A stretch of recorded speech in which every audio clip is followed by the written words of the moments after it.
अल्लाह करे इंशाअल्लाह जल्दी खात्मा है अमेरिका का और इसराइल का, जल्दी इंशाअल्लाह। परमाणु हथियारों पे ईरान ने तो कह दिया था ना कि हम नहीं बनाएंगे। जब कह दिया था नहीं बनाएंगे तो ये कौन होते हैं? ये क्या पूरी दुनिया के ठेकेदार बने बैठे हैं कि ये सिर्फ इस बेस पे एक मुल्क पे हमला कर देंगे और लोगों को मार डालेंगे? कि आज खामनेई साहब की शहादत नहीं हुई बल्कि हक की शहादत हुई है, इंसानियत की शहादत हुई है, उस आइडियोलॉजी की शहादत हुई है जो बेहतरीन आइडियोलॉजी का मालिक है। और अली खामनाई जो उनको शहादत मिली है वो हम शिया लोग हैं, हमारे विरसे में है शहादत। हम इन चीज़ों से घबराते नहीं हैं, वो इनके विरसे में है, वो हमारे खून में है, हम देते रहेंगे। अगर एक खामनाई उन्होंने शहीद किया ना, हमारे घर से और पता नहीं कितने खामनाई निकलेंगे। बहुत हमारे जो पेट में बच्चे हैं ना वो भी हमने उन्हीं के लिए रखे हैं, अपने इमाम हुसैन के लिए, अपने इस्लाम के लिए। तो हमसे प्लीज़ ये सवाल मत कीजिए प्लीज़। हो गया इंटरव्यू। महिला विरोधी के तौर पर देखा जाता था। महिला विरोधी मतलब महिलाओं को आज़ादी नहीं, वही आज़ादी चाहिए ना, नंगा नाच। अगर उनको चाहिए तो ले दो। 30% लोगों को आज़ादी की बात आप लोग जो करते हैं, जो लोग महिलाओं की आज़ादी की बात करते हैं उन्हें ये पता होना चाहिए कि ईरान में औरतों की, लड़कियों की एजुकेशन की परसेंटेज कितनी है। वहाँ पे साइंटिस्ट हैं औरतें, प्लेन चला रही हैं औरतें। सिर्फ ये हिजाब कर लेने से आज़ादी ख़त्म नहीं होती। हम यहाँ पे मौजूद हैं, हम आज़ाद हैं। हम यहाँ प्रोटेस्ट करने आए हैं, हम आज़ाद हैं। हमें किसी चीज़ की पाबंदी नहीं है और जो हम ये कर रहे हैं ये हम अपनी मर्ज़ी से करते हैं। अगर आप ये सोचते हैं कि जो आज़ाद मुल्क हैं, जिनको आप सो कॉल्ड आज़ादी समझते हैं, वो औरतों के साथ कितना जुल्म कर रहे हैं। एप्स्टीन फाइल किस तरीके की, देखिए तो आप वो किस तरीके की आज़ादी दे रहे हैं औरतों के। उसके साथ एप्स्टीन फाइल्स आपको सबको मालूम होगा, उन्होंने औरतों के साथ कितने जुल्म किए हैं। छोटी छोटी बच्चियों के साथ उन लोगों ने जुल्म किए हैं। आप सबसे कोई बात छुपी हुई नहीं है, सब मालूम है। हाँ, वो किसने जी, स्कूल पे बमबारी हुई है। जो लोग औरतों के हुकूक की बात कर रहे हैं वो स्कूल, लड़कियों के स्कूल पे बमबारी कर रहे हैं। अब दुनिया को समझ जाना चाहिए कि कौन किस लेवल का कहाँ पे कितना वो है कि वो कह कुछ रहा है और कर कुछ रहा है। उनके करने और कहने में बहुत फ़र्क है। वो कहते हैं हम शांति चाहते हैं, वो ये शांति चाहते हैं। उन्होंने ईरान के ऊपर इल्लीगल हमला किया है। बातचीत चल रही थी, ईरान राजी था बातचीत करने के लिए। परमाणु हथियारों पे ईरान ने तो कह दिया था ना कि हम नहीं बनाएंगे। जब कह दिया था नहीं बनाएंगे तो ये कौन होते हैं? ये क्या पूरी दुनिया के ठेकेदार बने बैठे हैं कि ये सिर्फ इस बेस पे एक मुल्क पे हमला कर देंगे और लोगों को मार डालेंगे? रूस की बातचीत से मामले को हल किया जाए। तो बातचीत तो हो रही थी ना, पिछली बार भी जब बातचीत हो रही थी हमास के साथ, तो इन्होंने वहाँ पे उनके जितने भी लोग थे सबको वहाँ पे बम मार के मार दिया था। मारा था कि नहीं मारा था? कि आज खामनेई साहब की शहादत नहीं हुई बल्कि हक की शहादत हुई है, इंसानियत की शहादत हुई है, उस आइडियोलॉजी की शहादत हुई है जो बेहतरीन आइडियोलॉजी का मालिक है। अमेरिका, इजराइल मुर्दाबाद, नेतन्याहू, डोनाल्ड ट्रंप, खुदा की लानत हो तुम पे। तुम जब तक जियो इसी जिल्लत के साथ जियो। एप्स्टीन फाइल तुम्हारा कभी पीछा न छोड़े।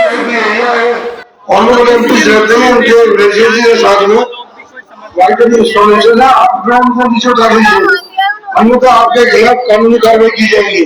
जिसके उनकी रीढ़ की हड्डी नहीं है, जिसके साथ पावर होती है ना, लोग उसके आगे झुकते हैं। और जो नहीं झुकते उनका ये अंजाम होता है। जो नहीं झुकते, सही को सही, गलत को गलत कहने वाले का ये अंजाम होता है। ये छोटे से बड़े लेवल तक आप देख सकते हैं। क्या हक की लड़ाई अभी जारी रहेगी? इंशाअल्लाह 1400 साल से इमाम हुसैन की लड़ाई ख़त्म नहीं हुई आज तक, इंशाअल्लाह जारी रहेगी। भारत में आप भारत सरकार से क्या कुछ कहेंगी? आप भी जानते हैं, मैं भी जानती हूँ क्या स्टैंड लेगी हमारी सरकार। दोस्त हैं उनके, तो अभी तो हमारे प्रधानमंत्री जी अभी इजराइल भी तो होके आए हैं। अब भाई दोस्त के लिए खिलाफ कौन बोलेगा कोई? आप बताएं मुझे, है उम्मीद? आप क्या मांगते हैं? हम तो यही मांग कहेंगे कि भारत सरकार सही को सही, गलत को गलत बोले, बस कोई नहीं, अगर उन्हें ठीक है, उनके दोस्त हैं, हर इंसान के अपने दोस्त होते हैं, लेकिन जो सही हुआ है या क्या गलत हुआ है उसको तो बोले ना। हम तो अपने प्रधानमंत्री जी से यही उम्मीद करते हैं कि सही को सही, गलत को गलत बोलने के लिए प्लीज़ आएँ, आगे आएँ। जो जिससे उन्होंने वादा किया ना, दे आर ओनली 30% जो अगेंस्ट है वहाँ पे, क्योंकि वो इस्लामिक रेवोल्यूशन के खिलाफ है, क्योंकि उनको नंगा नाच करना है। वो तो ईरान करने नहीं देगा, हमारा रहबर करने नहीं देता, क्योंकि हम प्योर इस्लामिक रिलीजन से हैं। जो 30% पहलवी के मानने वाले हैं, ये उन्होंने ही उन्होंने फेक प्रोटेस्ट किया है, ये मनी दे के, ये कुछ भी नहीं है, प्रोपेगेंडा है अगेंस्ट ईरान, जो उन्होंने वो ऐसे ही नाटक किया था। बाकी जो जनता जो है ना, वो वहाँ पे 30% के अलावा जो है वो जनता है, वो जनता है जो चाहती है खामनाई के साथ रहना, जो अभी सड़कों पे वहाँ पे अपनी जानें भी दे रहे हैं और हमारी तरह अभी निकले भी हैं। और प्लीज़ आप ये सवाल जो है ना, कंट्रोवर्शियल सवाल मत कीजिए। ये कोई ऐसे, वो सिर्फ 30% वहाँ पे लोग हैं जो ऐसा बोलते होंगे, क्योंकि उनको नंगा नाच गाना है ना, उनको हॉलीवुड में जाना होगा, उनको ऐसे, उनको एप्स्टीन फाइल में तो है ही वो ऑलरेडी, वो तो अभी तो 5% निकली है। क्यों? इसलिए कि जिस वक्त गाज़ा में छोटे छोटे बच्चों पर भूखे प्यासे जुल्म किया जा रहा था, उनके पैरों से उनकी ज़मीन छीनी जा रही थी, तमाम कंट्रियां खामोश थीं। उस वक्त अगर हक़ पर कोई बात कर रहा था तो वो खामनाई साहब बात कर रहे थे। उस जुल्म के ख़िलाफ़ अगर कोई बात कर रहा था तो खामनाई साहब बात कर रहे थे।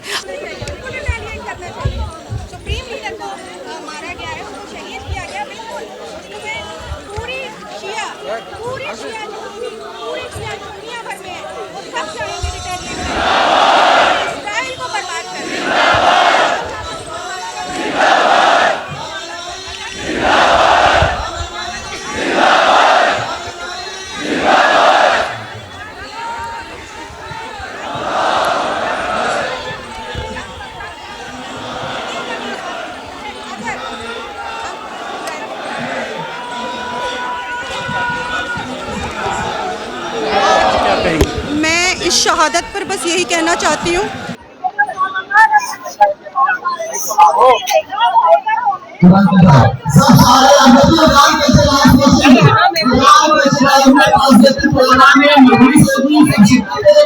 हम यहाँ पर आए हुए तमाम अपने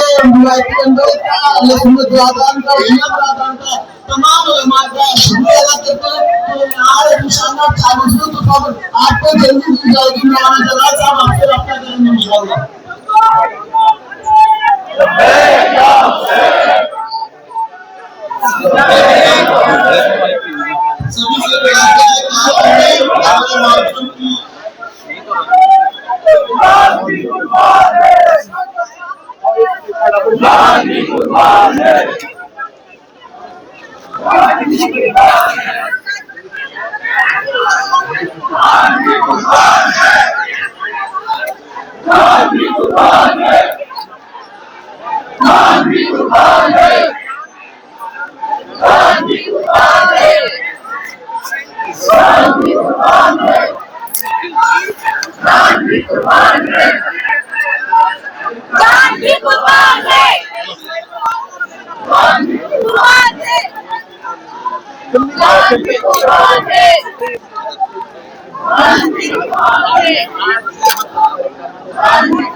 सुशील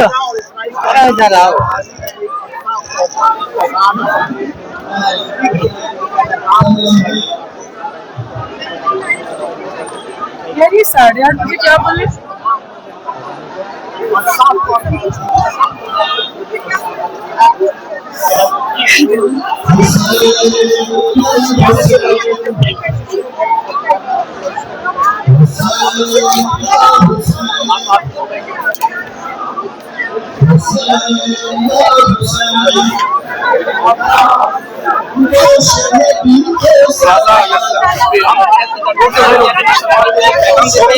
जहाँ कहीं भी तुम्हें मौका मिले इन आतंकवादियों को मारना है।